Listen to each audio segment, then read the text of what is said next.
Greetings and salutations, everybody. Welcome to the next video.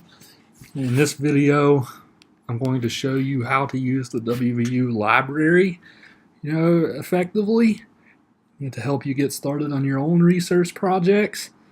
We're doing this the week of the annotated bibliography assignment.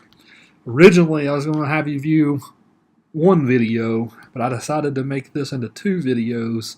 A video showing you how to find sources, and then a video showing you how to do a bibliography. So this is the first video where I'm showing you how to collect data, how to find good, credible, scholarly information. So, one thing that I want to stress from the gate is what makes for good scholarly information. Why do professors insist that you find so many sources from the library, compared to Google? The main difference between finding good, credible academic sources, and sources that you might find on Google, not to say that all Google stuff isn't good, which we're going to talk about when we talk about the bibliography. But usually whenever you talk about sources that you find in these scholarly databases, most of the time, they're going to be professional, peer-reviewed sources. What does that mean, you might ask? It means, whenever a scholar submits a paper, so like for instance, I'm a scholar of American literature. So let's say if I submit a paper on Edgar Allan Poe, I would have to submit that paper to a journal, where the readers of the journal have a lot of expertise on Edgar Allan Poe. So if I wanted to get a paper published, something new and innovative, it would have to first be reviewed by the already established scholars in the field. Then they would say, yes, this looks good, we're publishing it, or maybe this looks good enough to be in our journal, but you're going to have to do a lot of revisions on it still, or no, this is the answer most people get, no, you're not getting into the journal. So whenever a paper is written, if it goes through that vetting process, then it's automatically sort of more, it's better information, just because it has gone through a vetting process, it's credible, it's been checked for facts. It checks out completely. Whenever a scientist does this, for example, we talked before about the scientific method. A scientist's experiment has to check out, and then you publish it in journals. Other scientists then test the experiment. So the good news is you guys go to a very good, we're at WVU. This is a very good institution for finding a lot of good stuff. WVU's got lots of resources to help you find stuff. Usually in a class like this, I would take you to the library and have the librarian show you this themselves. But I've heard that lecture so many times that I can do this on my own now. So I figure, here we go. So the rest of the video, it's going to be geared towards showing you places to look, things to look for, ways to narrow down your searches. So lots of stuff coming ahead. So to start, let's go to the screen. So to start, let's start out by going to lib.wvu.edu. That is I'll post a link to the library website on our eCampus page, but this is the main library hub. As you see in the summers, if you guys are in Morgantown, I hope some of you are up there at least. That way you can even go in the library yourselves if you need to. It's open 1 to 9. So, as far as some good places to look, so let's start out, by looking at some databases that might help you get started in thinking about a topic. So they actually have these research guides on on the library website. So if you go to click Research Guides, then you go to English. The ways that I know around the databases are more complicated. So maybe I'm just going to check this really quick. My ways around the databases are a little bit more complicated. So maybe our LibGuide will help us navigate. If I'm not satisfied with it, I will. Let's see.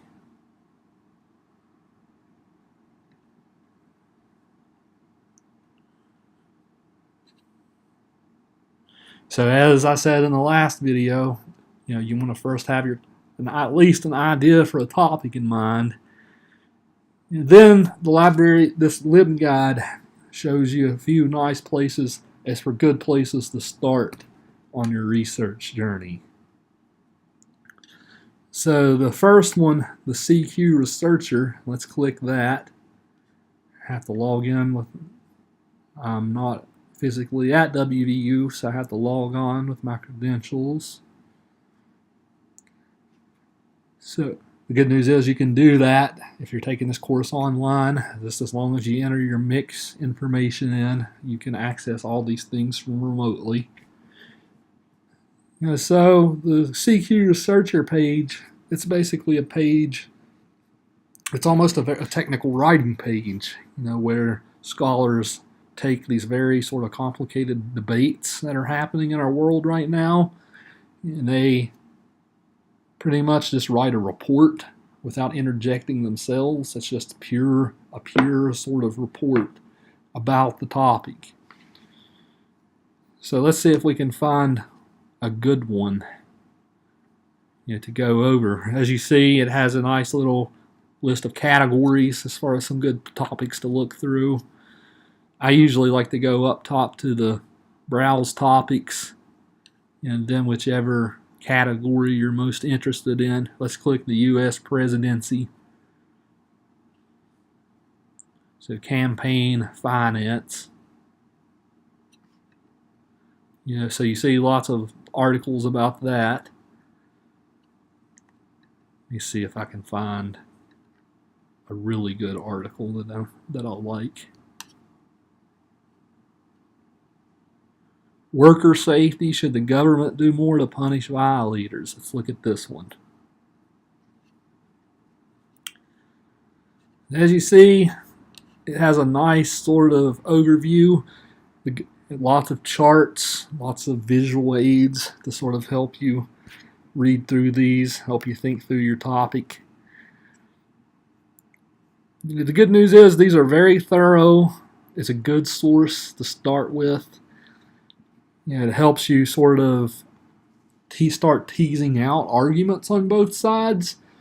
One thing that you're going to want to do in your project is you want to find just about as much of an equal amount of stuff from different perspectives as you can. You don't want to stack the deck too much in favor of one side or the other. The goal for this project is to sort of test your beliefs, see if you come out at the other end feeling the same, or maybe your views have slightly changed. So the good news is it's a very thorough report. Then at the end of each one of these, it gives you a nice little pro and con chart. The pro and con chart sort of nicely helps you. It's a nice sort of in summation kind of thing. So you should read the whole articles. But if you want to start thinking through what are the different stakeholders on the side, what are some common arguments on the sides, this CQ Researcher thing is pretty helpful. It's also got a nice list of works cited at the end. So it lists a bunch of articles and whatnot. So the good news is, if you read something like this, you can then go down and read further information, and then you can go find that information across the rest of the library site if you need it. So CQ Researcher, excellent place to start. I definitely recommend it. The other one on the LibGuide It's called the Point of View Reference Center. So let's click that one. The Point of View Reference Center is good in the sense that it works the same way as CQ. It's not as thorough as CQ, but it helps you get started with a topic. It helps you start, sort of isolating out different arguments. So let's type in animal testing.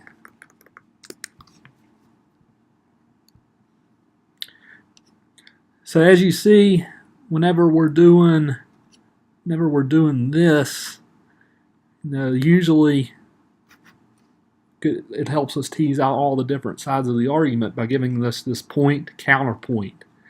So in this article it says counterpoint, animal testing is cruel and immoral regardless of the benefits associated with it. So that's kind of the traditional argument people make. Animal experimentation and overview. So that one probably gives you a nice view of the different perspectives in the field. Point, medical experiments on animals are an important element of drug development.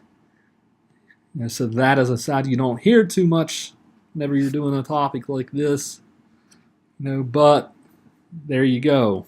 So you see what this site does, as far as helping you start teasing out different perspectives on an argument. If we click this, it'll usually take us to the full text, or we can just read the article. You guys can print it out. You can save it to your computers, your PCs, do whatever you want. And also, just like the CQ, it also has a nice little bibliography at the end, where if you find any of this stuff interesting, you can look it up. Sometimes it'll even give you like a little link where if you're logged onto the library, copy paste the link in up top, it should take you there. So the Point of View Center, definitely a good place to start your work. Start thinking along those lines. So let's go then from CQ and Point of View, to maybe more of a professional data. Not just a professional database, but a database where you're going to find more articles instead of reports. Let's see where this is in the LibGuide. So if you go down in the LibGuide, you will see it gives you a link to Academic Search Complete. So you click that, and it'll take you to this site called Ebscohost. So basically, as far as the way that information is distributed, information capitalism has affected the way that scholarly information is distributed. And so one of the big companies that's in charge of all the different databases, in charge of all the knowledge out there, one of them is called Ebscohost. And in Ebscohost, there's probably 100 databases just within this company's site that we can look through. Academic Search Complete, which is what the LibGuide told us to click on, it's a very all-encompassing, comprehensive one, and it has pretty much stuff from all kinds of different fields. If you don't find something on Academic Search Complete, things probably won't look good for you finding a lot of stuff on your topic. However, don't just search Academic Search Complete. Let me show you. If you click the Choose Databases button, it'll take us to a whole list full of databases on the system. Most of the time, people don't even search through these. So whenever you run your search, I recommend that you look at Academic Search Complete. But then after you look through it, maybe uncheck it and then look through some of these specialized databases. So we did animal testing a minute ago, so let's still run with that. So if we were looking for different databases that had stuff to do with animal testing. Well, one of them might be this Wildlife and Ecology Studies database. As we see here, if you put your mouse over the cursor, it gives you a nice little overview as far as what kind of stuff is in that database. So we'll click that one. Just you guys can look through these on your own, but as you see, there's stuff in here about sports. There's an entire database just dedicated to sports topics. There's databases dedicated to psychology. The Philosopher's Index is a database that might help you with kind of big philosophical questions or maybe ethics questions. MLA bibliography, that's designed to help you with literature. I don't know how many of you guys will do a literature project in a class like this, but if you do it in another English class, this MLA would be where to look. For medical sorts of topics, we got Medline. It says it provides authoritative medical information on medicine, nursing, dentistry, veterinary medicine, etc., etc. Hospitality database, human resources database. Greenfile is sort of a nice database to look at for an environmental related topics. If you do a project on film, just had a student do a really good project for me on the NC-17 rating. Is the NC-17 rating is it actually productive? Whenever he did that, we looked through the film and TV literature database together. Education databases, economics, business, the Civil War, Agricola. Agricola is about agriculture, of course. So there's pretty much a little bit of everything here for everybody. So if we're doing animal testing, we'll look at wildlife studies. We'll look at Medline. Maybe we'll look at Health Source as well. We'll click both of those. Go up to the top and click OK. Like I said, most of the time I recommend looking at this one, but I'm pretty much showing you how to look through the specialized ones, especially. Okay, so it's searching those. We'll type animal testing. We're probably going to get a lot of stuff.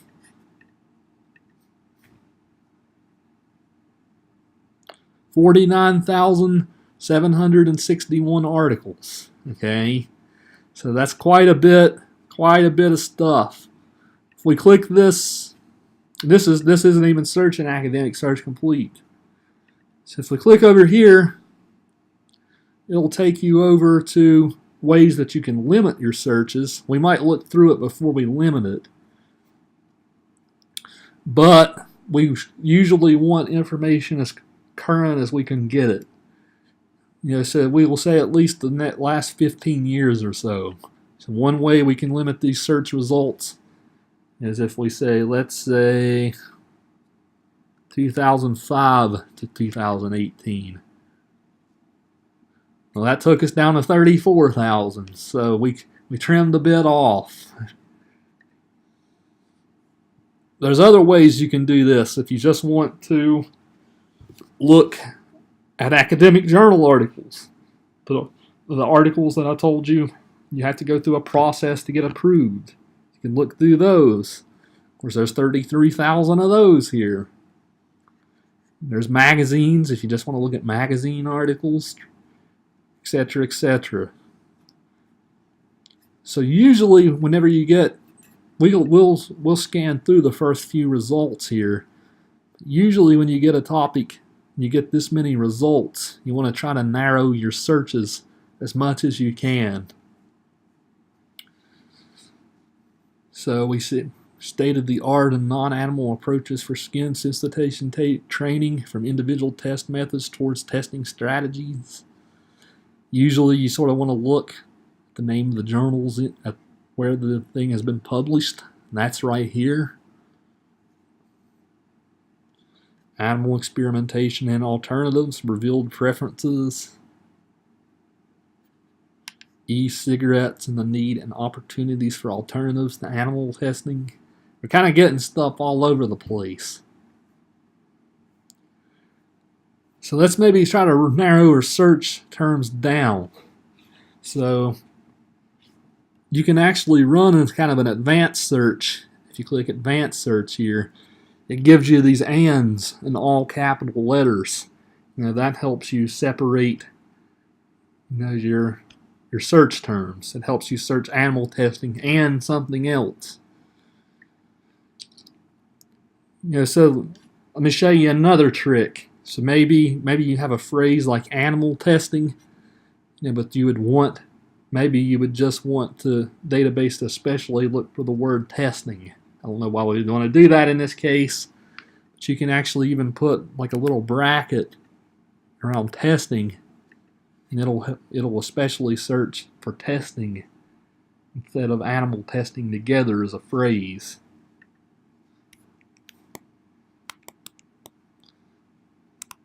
Let's use a term like sexuality, for instance. So if you wanted the database to look up stuff, let's say you wanted the database to look up stuff on sex, and you wanted to run search terms on sexuality too. This is just the first word that popped in my mind. But you would wherever the phrase starts changing, so sex, sexuality, you would search that and then put a little star after. Let's see. Whenever you put that star, the database will search for sex. It'll search for sexuality, whatever other words. So that's a nice little trick too that you can look up. Let's keep going under animal testing for now. So animal testing, maybe we'll say benefits. We want to learn what's good about animal testing. Well, that limits it to 1,000 articles, so we're starting to get somewhere as far as narrowing it down.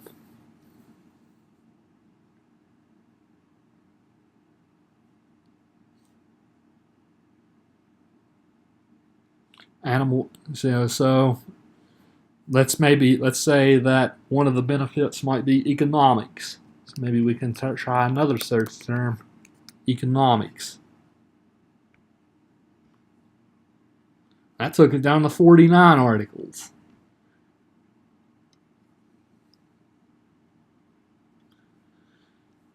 So whenever you're running your search terms, then you want to sort of try to play around with these. You're probably not going to get all that you want on the first go. It takes a lot of searching around. It takes running these little tricks, like putting things in brackets or putting the star after a word where you can get multiple words out of that. So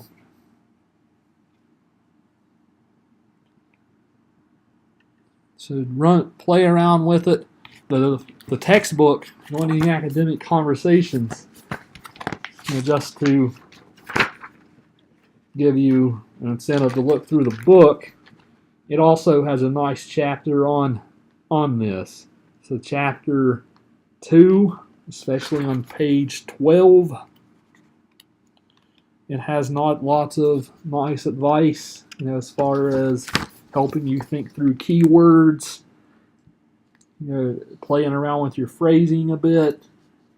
Usually it's good to have somebody around, to have me or a librarian around to help you with this if you get stuck.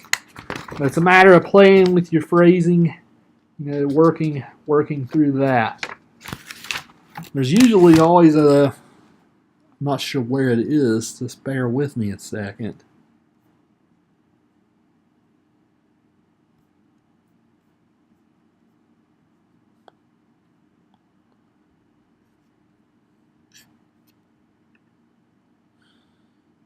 You Google it.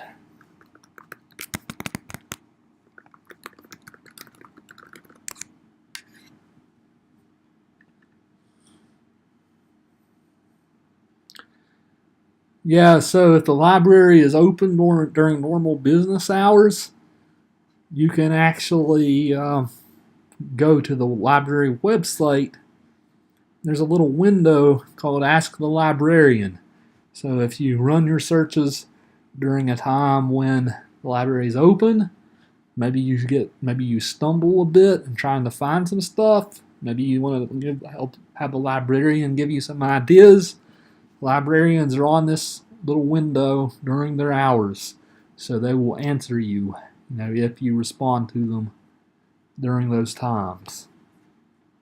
So just wanted to make you aware of that. This is one of the places you definitely want to look through.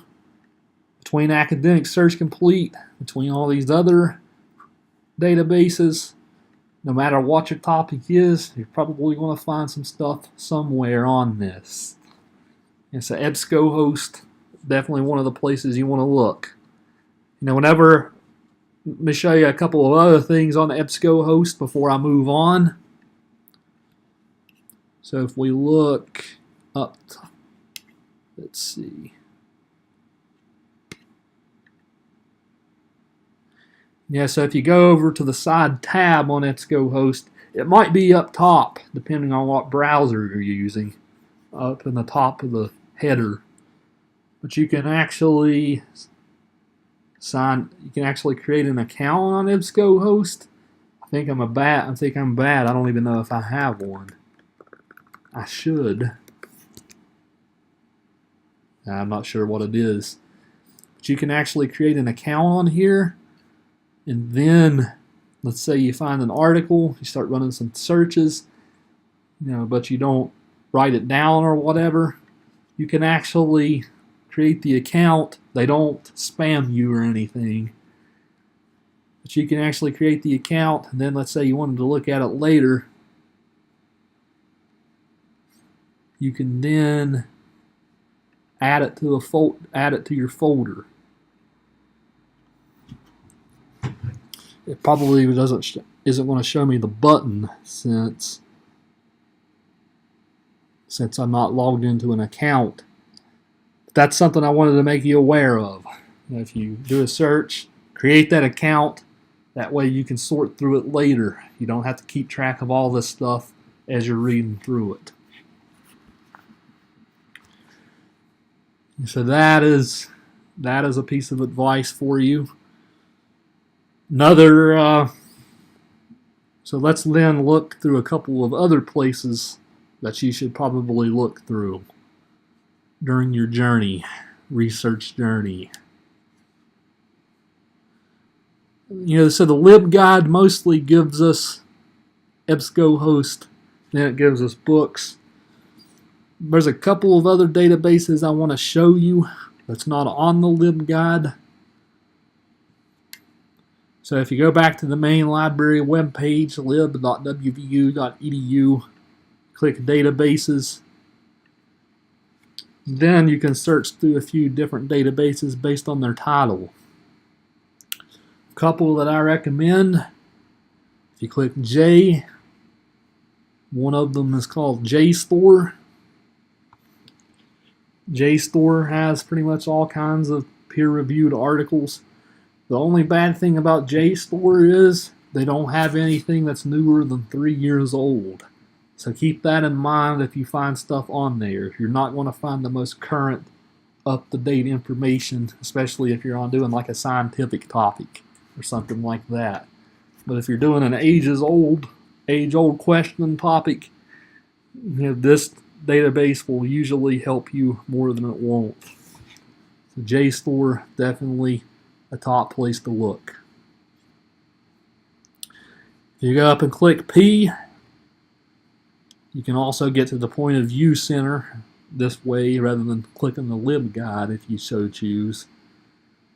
But if you click P, another one I recommend is Project Muse. If your topic is more humanities oriented, so let's say you're writing a history topic, kind of a literature topic, maybe music, whatever the case is, this is also a good database to look through and see if you can find stuff.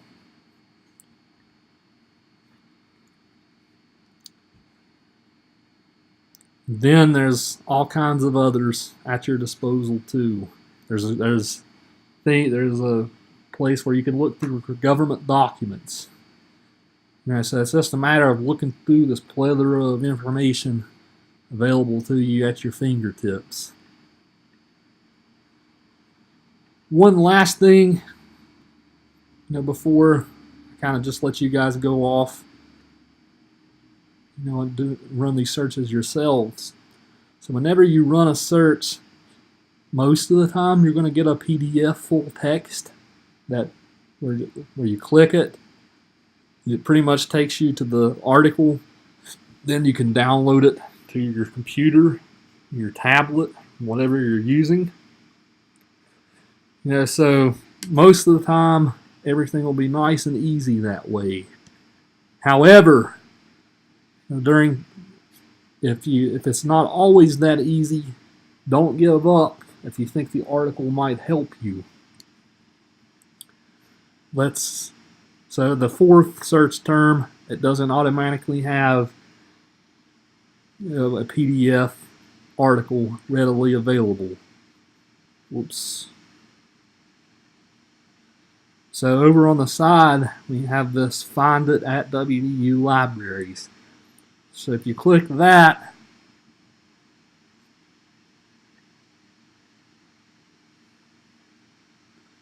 as you see here, it takes you to a place in the library other than Ebscohost where they actually do have the article. So in this case, you can't view it as a PDF, but you can view it as a full text document.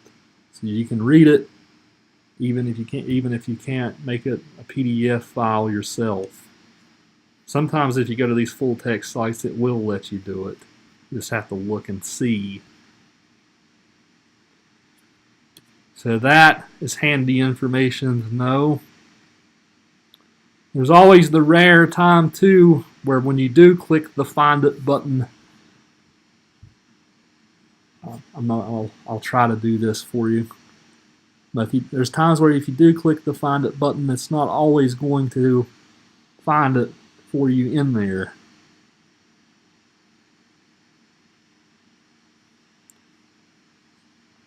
So the good news is when it does that, let me see.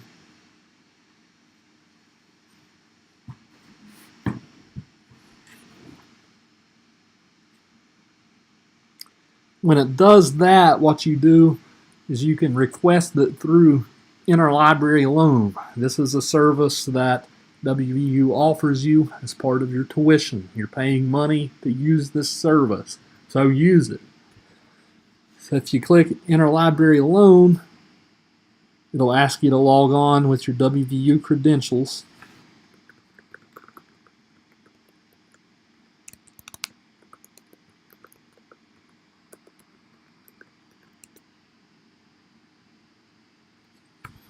Once you get to this, usually on that screen it'll fill it out for you. But let's say that you wanted this article, Animal Burdens versus Human Benefits. So you have all the information you need to request it here. So on the Interlibrary Loan screen, you go down and click, I'm requesting a journal article. And then you fill out what they need to get the article. So what's the title of the article? Animal Burdens versus Human Benefits, etc., etc. What journal was the article in? Well, it was in the Archives of we have it here. It's in the Archives of Toxicology supplement, whatever that is. Okay, French. Then it asks for things like volume. So this page gives us what we need there, volume 20. Plug that in. What year was the article published? 1998. What's the page range? 31 to 40. So most of the time it'll fill that out for you if you go through the library screen. For some reason or other it didn't just now. But shows you can enter the information manually if you need to. So you would just submit request, and what would happen is the library would request that article through another database, through another library for you. Then they will upload it to Interlibrary Loan. So you can get back on this site. Let's see if I'll show you. You can get back on this site, and then you can find it right there waiting on you.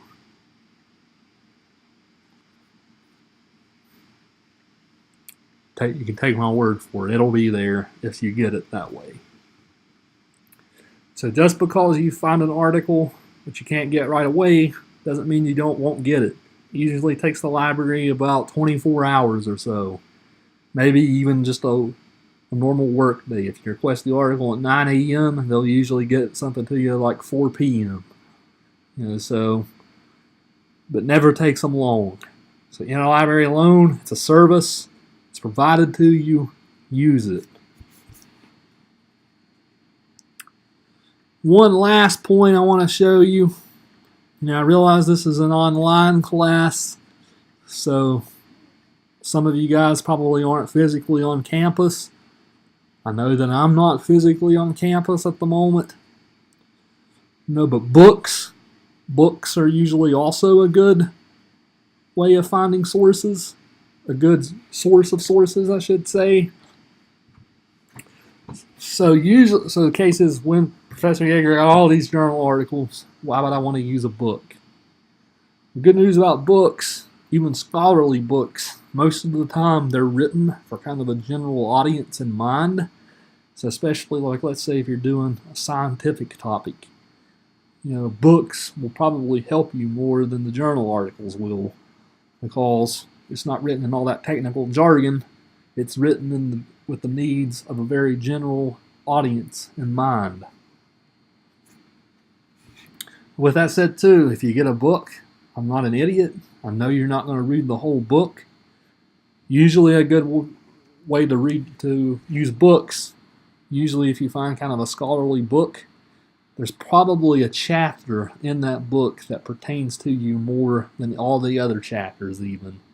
So if you find a book source, you can get the book, but just use a chapter out of it for an annotation later. That's a possibility. That's available. That's the possibility of a book source. So if we go to click Books Media, let's type in animal testing again. We have Animal Liberation by Peter Singer, a classic.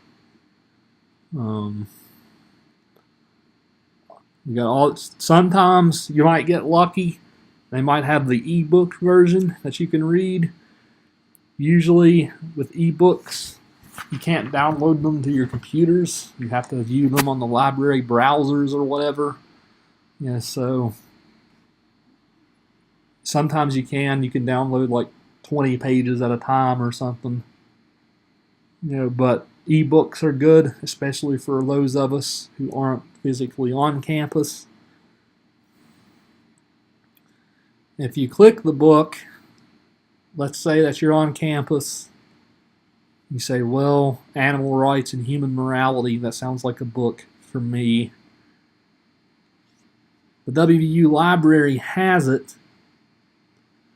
So if you're logged on to your WVU Library account, of course it gives you the call number where you can physically go in the library, go to the H section, find HV, etc., and find the book yourself. But who's got time for that, right? We live in a modern society. We all got stuff to do. So whenever you do this, you can click Request from Book Express Plus. And what happens whenever you do request something from Book Express Plus, they'll actually send one of the library workers up to the stacks to get the book for you, and then they'll take it down to the circulation desk, and all you have to do is show them your WVU ID and check it out. The book will be there waiting for you. So the library actually even has that almost coddling service that's available to you too. That saves you some time. With that said though, if you do have some time on your hands, so let's say you're doing something like animal testing, it's always a valuable thing just to go up in the stacks, find where the book is, and then even look at the other books around it to see if there's anything there for you too. So that's definitely some advice that I recommend. So whenever you start your topic then, so to sum up this video, start out by looking at stuff like CQ, start out by looking at stuff like Point of View Center, then move on to Ebscohost and all the different databases, and then broaden your searches from there. Look at JSTOR, look at Project Muse, maybe look at books. So that is pretty much most of the information available to you in a short tutorial here, as well as I could sum it up quickly. Also, you can still use things like Google Scholar. Google Scholar sometimes has stuff. You can, even if you Google something, Google something, you can sort of evaluate yourself. Is this a credible source or not? Sometimes for a topic, just Googling stuff will help you sometimes, because it'll help you sort of flesh out the argument in layman's terms rather than looking at all the scholarly stuff. I am going to give you room to find stuff that's Googled, but most of the stuff I'm going to be looking for will be professional from this site. So with that in mind, hope you guys have a pleasant evening. Let me know if you have questions in the discussion board about this, if you have questions about any of the databases about this video at all. So until the next video where I go over annotated bibliographies, till next time.